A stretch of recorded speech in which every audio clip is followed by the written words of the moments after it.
అమ్మ నమస్తే అమ్మ. సబిత. సబిత ఇక్కడ ನಮ್ಮ లోకల్ ఇక్కడే పటేల్ నగర్లో ఉంటాం. అమ్మ మరి తెలంగాణలో ఎంపీ ఎలక్షన్స్ జరుగుతూ ఉన్నాయి. ఓకే, మనకి 17 ఎంపీ స్థానాలు. మరి ఈ సికింద్రాబాద్ కాన్స్టిట్యున్సీ కాబట్టి ఇక్కడ కిషన్ రెడ్డి గారు బీజేపీ నుంచి ఉన్నారు. అదేవిధంగా కాంగ్రెస్ నుంచి దానం నాగేందర్ అండ్ బీఆర్ఎస్ నుంచి మన పద్మారావు. సో మరి ఏంటి ఈ ముగ్గురు ఎవరు గెలిచే అవకాశం ఉంది? కిషన్ రెడ్డి వస్తాడండి. కిషన్ రెడ్డి ఎందుకని? కిషన్ రెడ్డి ఏంటంటే మా ఏరియాకి మంచి చేస్తాడు ఆయన. ఖచ్చితంగా ఆయన్నే వస్తాడు. ఖచ్చితంగా ఆయన్నే వస్తాడు. సమస్యలు ఉంటే తీర్చాడు compulsory. Water problem, drainage problem, ఈ రోడ్లది అంతా ఆయననే చేశాడు కదా. పటేల్ నగర్ అంటే కిషన్ రెడ్డి, అంబర్పేట అంటే కిషన్ రెడ్డి అన్న అంటే అంతే. ఇంకా ఆయన పెద్దగా అక్కడ పోయిండు కానీ లేకుంటే అందుబాటులో మేము ఒక్క ఫోన్ కొడితే మా ముంగలు ఉండేవాళ్ళు కంపల్సరీ. ఫోన్లో కూడా టచింగ్లు ఉంటుండే. ఇప్పుడు కూడా నేను కూడా బీజేపీ అధ్యక్షురాలనే ఉంటున్నప్పుడు ఇప్పుడు ఇంకా కొంచెం తప్పుకున్నా అంతే. ఇప్పటికైనా సార్ వస్తే కంపల్సరీ మా ఇంటి దగ్గర చూసి చెప్తాడు. అట్లా మోడీ కూడా బాగానే ఉంది. మోడీది కూడా బాగానే ఉందండి. ఆయన కూడా ఆయన మనకు మంచిగా చేస్తుండు. ఏదైనా బాగానే చేస్తుంది.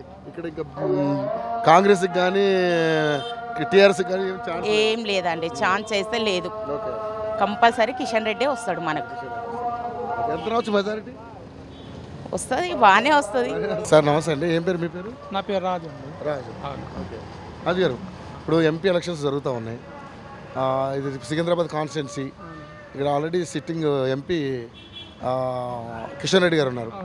సో బీజేపీ నుంచి ఆల్రెడీ కిషన్ రెడ్డి గారు ఎంపీగా ఉన్నారు కాబట్టి కాంగ్రెస్ నుంచి దానం నాగేంద్ర గారు, అదేవిధంగా బీఆర్ఎస్ నుంచి పద్మారావు గారు.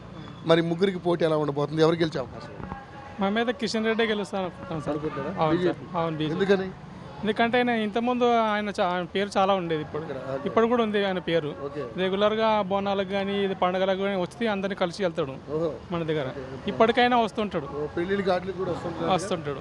అవును సార్. దేశంలో మోడీ పరిపాలన ఎలా ఉంది? మోడీ పరిపాలన బాగానే ఉంది సార్. అవును. ఇక్కడ పోటీ ఏముంటుంది పెద్దగా? పోటీ అంటే ఇంతకుముందు టీఆర్ఎస్ది పోటీ. ఇప్పుడైతే మొన్నటి వరకు టీఆర్ఎస్ వచ్చింది.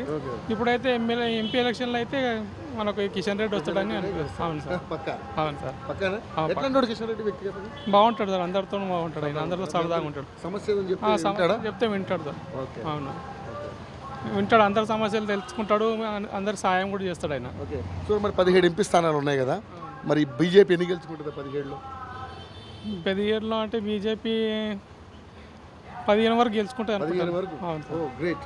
ఓకే, థ్యాంక్ యూ అండి. Thank you so much.